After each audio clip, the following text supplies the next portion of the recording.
Dragi otroci, spet je tu samo za vas Prešerna pravljica za kratek čas. Zlata ptica. Kralj je imel na svojem vrtu neizrečeno lepo jablano, ki je rodila zlata jabolka, a jih nikoli niso mogli dobiti. Vsako jutro je eno manjkalo. Noč in dan je postavljal k drevesu straže, da bi zasačil tatu, toda tudi najboljši stražniki niso mogli dobiti nikogar, ki bi hodil po jabolka, pa je vendar manjkalo slednje jutro po eno. Vse to ni nič pomagalo in vojaki so se že branili hoditi na stražo. Kralj pa je imel 3 sinove. Starejša 2 sta bila bolj poredna in mlajšega brata nista nič kaj marala. Kralj je rekel, naj stražijo tudi sinovi, in prvo noč je šel najstarejši. Vzel je puško, jo dobro napolnil, hodil gor in dol in gledal okoli sebe, kdaj in od kod bo kdo prišel. Vso noč ni bilo nikogar, toda drugo jutro je jabolko le manjkalo. Drugo noč gre srednji sin. Z nabito puško hodi gor in dol, kakor prvi, in gleda okoli sebe, kdaj in od kod bo kdo prišel nad jablano. Pa nikogar ni bilo. A jabolko je le manjkalo. Tretjo noč gre najmlajši. Namesto s svinčenim zrnjem nabije puško z grahom, češ da tatu ne bo ustrelil, temveč ga bo samo spoznal. Kakšen tiček je to, ki zna tako krasti, da ga nihče ne zasači. Zvečer se vstopi pod drevo, upre oči v jabolka in gleda venomer vanja, ne da bi se ozrl kamorkoli. Kar prileti okoli polnoči izpod neba ptič, tako tiho, da se ni nič slišalo. In se spusti na drevo. Skremplji prime jabolko, najmlajši pa pomeri, sproži in mu odstreli 3 peresa. Ptice ustraši, pusti jabolko in zleti.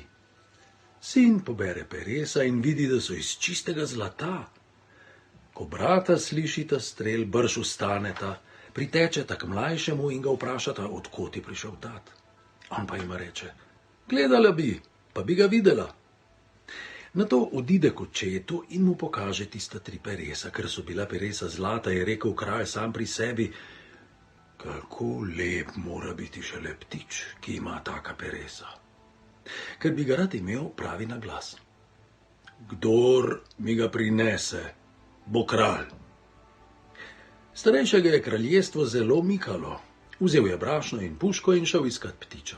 Šel je v gozd, kajti v gozdu so ptice najrajši, češ, tam jo bo že kje dobil.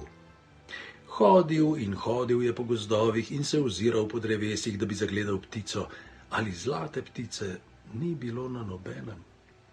Pride do trate in ker je bil lačen, stopi s konja, sede na tla, vzame brašno iz torbe in začne jesti. Tedaj pa pride k njemu medved in ga prosi, naj mu daj da tudi njemu kaj jesti, rekoč, daj še meni malo, ker sem lačen. Starejši pogleda, zareži nad medvedom in pravi, se bo komaj zame dosti, pa bom še tebi dajal. Poberi se od mene, zate in za take kot si ti so v gozdu zverine, pojdi in lovi jih. Medved se obrne in pravi, lepo čakaj, še slabo se ti bo godilo. Zrenči in odide. Ko se kraljevič naje, gre dalje in pade roparjem v roke. Vse mu vzamejo, kar je imel, denar in konja, in mu zažugajo, da ga celo umore. Ko jih je prosil, naj ga spuste, ker je kraljevi sin. Ko pa jih je le za božjo voljo preprosil, naj mu vsaj življenje puste, so roparji rekli, da ga drugače ne, le če se jim pridruži in hodi z njimi ropat. Kaj je hotel? Še Bog, da ga niso umorili. Šel je z njimi in postal ropar. Leto je preteklo, toda starejšega sina še ni bilo domov. Zato reče srednji sin očetu, da namerava zdaj on iti iskat zlatega ptiča. Oče ga pusti, ker je obljubil, da se ob letu vrne domov, naj dobi ptiča ali ne. Oče mu da konja, puško, denarja in brašno. Srednji sin se napravi, zajaše konja in jezdi po isti poti, po kateri je šel starejši brat. V gozdu gleda po drevesih, po zlatem ptiču, toda zaman. Pride do iste trate in ker je bil lačen, se ustavi, stopi razkonja, vzame brašno iz torbe in začne jesti. Spet pride medved in ga prosi, naj mu da kaj jesti, ker je lačen.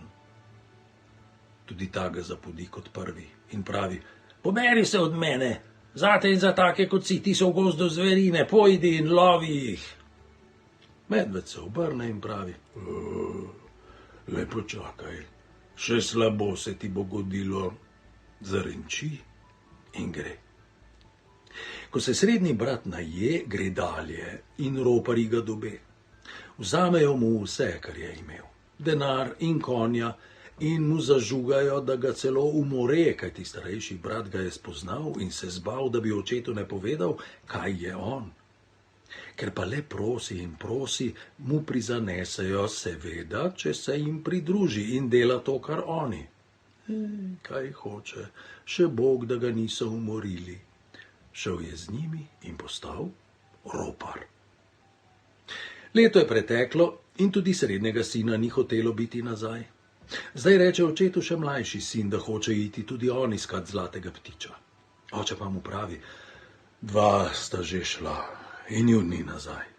Iti hočeš še ti, da tudi tebe ne bo. Ostani doma, vidiš, edino tebe še imam. Ali naj še tebe izgubim?" Toda sin ni dal miru. Tako dolgo je naganjal očeta, da ga je pustil, mu dal konja, denarja in brašno.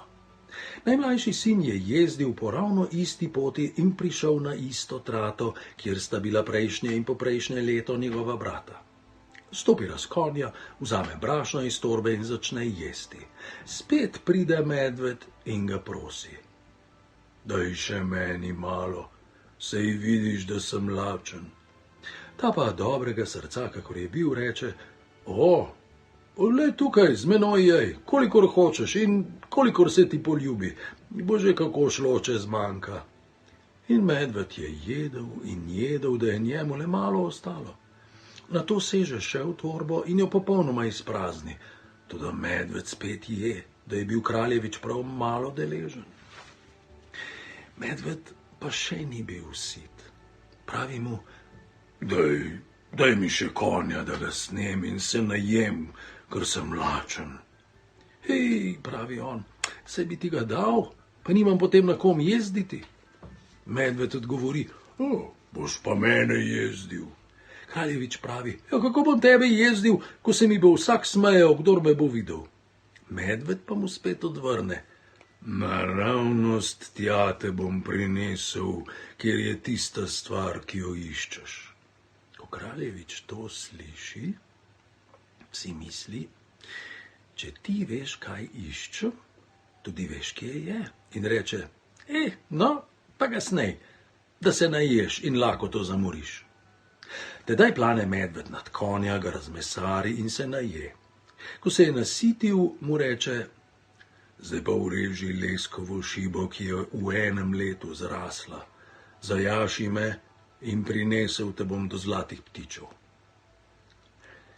Mladenič je urezal leskovo šibo, kar je v enem letu zraslo, zajahal medveda in dirjala sta, da sta pridirjala do skale. Pri skali se medved ustavi in pravi: "Tu, v tej skali je cela jata zlatih ptičev v zlatih kletkah. Mahni z leskovko po skali, odprla se bo. Pojdi vanjo in vzemi prvega ptiča, ki ti pride v roke, toda nikar ne izbiraj, da se ne zbude stražniki in te ne ujamejo." Stopil je z medveda, mahnil z leskovko po skali in skala se je odprla. Stopil v lep, prostoren kraj. Na obeh straneh so visele zlate kletke z zlatimi ptiči, prvi lepši od drugega. Šel je od ptiča do ptiča in vsak mu je bil bolj všeč, dokler ni prišel do konca votline, kjer je bil najlepši ptič. Tega vzame in se obrne. Toda preden pride do drugega konca, se straže zbude, ga primejo in mu hudo zažugajo. Vprašajo ga tudi, zakaj je hotel ptiča ukrasti. Mladenič pa se še nikoli ni zlagal in pove vse od konca do kraja. Stražniki so mu obljubili, da ga izpuste in mu podare zlatega ptiča, če jim pripelje takega in takega konja, ki mu ni v 9 deželah enakega. Ko pride iz votline do medveda, mu reče medved: vidiš, zakaj me nisi poslušal in vzel takoj prvo ptico, do katere si prišel? Jaz sicer vem za takega konja, toda moraš me ubogati in storiti, kakor ti bom rekel. Vzemi leskovko, sedi spet name in si misli, da bi bil rad tam, kjer so tisti konji, ki jih v 9 deželah ni takih. Mladenič je vzel leskovko, sedel na medveda in si mislil: da bi bil tam, kjer so tisti konji. Komaj je to mislil, je že bil pred skalo. Medved mu reče: udari spet šibo po skali in skala se bo odprla. Dobil boš konjev celo čredo. Odveži prvega, ki prideš do njega, in nikar ne izbiraj, da se stražniki ne zbudijo in te ne ujamejo. Mladenič stopi z medveda, udari šibo po skali, ki se odpre in razmakne v votlino. Na obeh straneh so stali privezani konji, lepi, da bi jih kar gledal. Prvi lepši od drugega, zadnji na koncu jame pa najlepši. Tega mladenič odveže in odpelje iz jame, toda od ropota kopice stražniki zbude, ga primejo in mu hudo žugajo. Vprašajo ga tudi, zakaj je hotel konje ukrasti. Po pravici jim pove vse od kraja do konca in obljubili so mu, da ga izpuste in mu dajo konja, če jim pripelje morsko deklico. Mladenič jim obljubi in odide iz jame. Ko pride do medveda, ga medved ošteje kot prvič, rekoč: saj sem ti rekel, zakaj me nisi poslušal. Pač vem, kje je in kako bi se dala dobiti morska deklica. Tu spodaj ni daleč morje. Pojdi v mesto in si nakupi vsakovrstnega kramarskega blaga, z njim pojdi na breg morja in ga tam prodajaj. Prišle bodo 3 morske deklice. Kupčuj samo s tisto, ki ti bo najbolj všeč. Ko bo nakupila in hotela oditi, naj ti da roko, da bo sreča večja. Takrat si pa misli, da bi bil rad pri konjih. Ročno boš tam, kjer si želiš. Tako delaj ves čas. To medved reče in gre svojo pot. Mladenič gre in pride do mesta. Tu nakupi vsake vrste kramarskega blaga, trakov, šivank in drugih podobnih reči. S tem blagom gre k morju in ga tam razloži na prodaj. Pridejo 3 morske deklice, prva lepša od druge. Samo s tisto, ki se mu je zdela najlepša, je kupčeval. Ko je deklica nakupila, kar je želela, in mladenič reče, naj mu seže v roko, da bo sreča večja.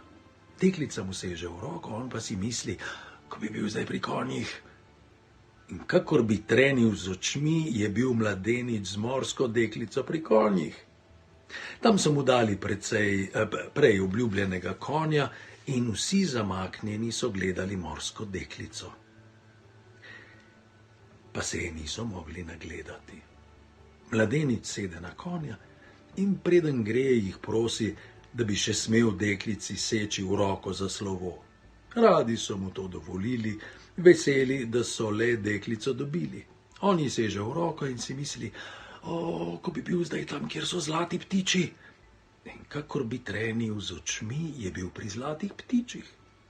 On, morska deklica in konj. Vsi veseli ogledujejo konja, tako lepega in ognja polnega. Ročno mu prineso najlepšega zlatega ptiča v najlepši zlati kletki, ko še s konja ni stopil. Toda kakor hitro je dobil ptiča in prijel deklico za roko, si je mislil, da bi bil zdaj pri medvedu. Takoj je bil že pri medvedu, on, morska deklica, konj in zlati ptič. In medved mu reče, zdaj imaš vse in sreča te čaka. Samo enega se varuj. Varuj se kupovati mesa z vislic. Medved to izgovori in gre svojo pot. Mladenič pa jezdi z morsko deklico dalje proti domu in pride v mesto. V mestu je vrelo skupaj polno ljudi.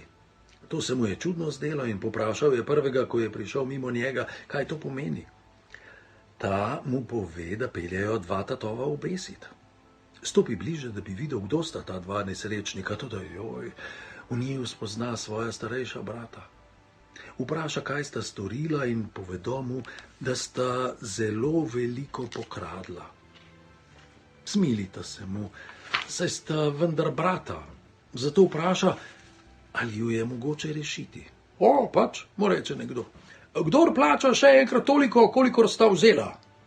Ker je imel še od doma dovolj denarja, našteje odkupnino in gre svojo pot iz mesta. Ko sta brata zvedela, da sta rešena smrti, bi rada vedela, kdo ju je odkupil, in vprašala sta vsakega, kje je njun rešitelj. Pokazali so jima pot, po kateri je šel iz mesta. Gresta za njim in ko ga zagledata, spoznata, da je njun brat in da nese zlato ptico domov. Zbala sta se, da bi doma vse povedal, kaj se je zgodilo z njima. Iz zavisti sta ga ubila in pustila mrtvega na cesti. Vzela sta konja, morsko deklico in zlato ptico in šla proti domu. Vse se ju je veselilo, posebno pa oče kralj. Konja so dali v hlev, toda odsihmal se je tako shudil, da ni smel nihče k njemu in so mu morali z vrha dajati zobanja. Tudi morska deklica je bila tako žalostna, da ni mogla besede spregovoriti. Zlata ptica je vedno nosila povešeno glavo in tudi ni dala glasu od sebe. Vsi so mislili, da jo bo zdaj konec. Tedaj pa pride medved do mrliča na poti, odkoplje neko korenino, jo stolče na kamnu, kane sok mrtvemu v usta in mladenič oživi in ozdravi. Nato medved izgine in nič več ni bilo slišati o njem. Mladenič pa gre v strgani obleki domov. Nihče ga ni spoznal. Vpraša po svojem konju, a vsega debelo gleda in misli, da je blazen. Pokažejo mu konja v hlevu in povedo, da ne sme nihče v njegovo bližino. On gre k njemu, ko ga konj zagleda, začne veselo rezgetati in se mu da božati in gladiti, kot bi bil najbolj krotka žival. Vse strmi. Nato spet vpraša, kje je moja ptica, zlata ptica? Dajte mi jo nazaj. Šel je naravnost v kraljevo stanovanje, v tisto sobo, kjer je visela kletka z zlato ptico. Komaj ga ptica zagleda, začne na ves glas tako nebeško prepevati, da se je razlegalo po vsem gradu, kot bi godli sami nebeški angelci. Ko kralj sliši ptico tako prepevati, prihiti v sobo, iz druge sobe pa morska deklica, ki se ji je to čudno zazdelo. Komaj zagleda mladeniča, razpne bele ročice, skoči k njemu, ga objame, se ga oklene in pritisne na srce, kakor bi ga več ne hotela izpustiti. Oče je bil priča vsemu temu in ni vedel, kaj naj reče. Spozna svojega sina in ko izve, kako sta brata z njim ravnala in kaj se je z njim zgodilo, se razhudi ter zapove oba starejša sinova obesiti, kar sta tudi zaslužila. Mlajšemu pa je dal kraljestvo in naredili so veliko svatovščino, kajti oženil se je z lepo morsko deklico.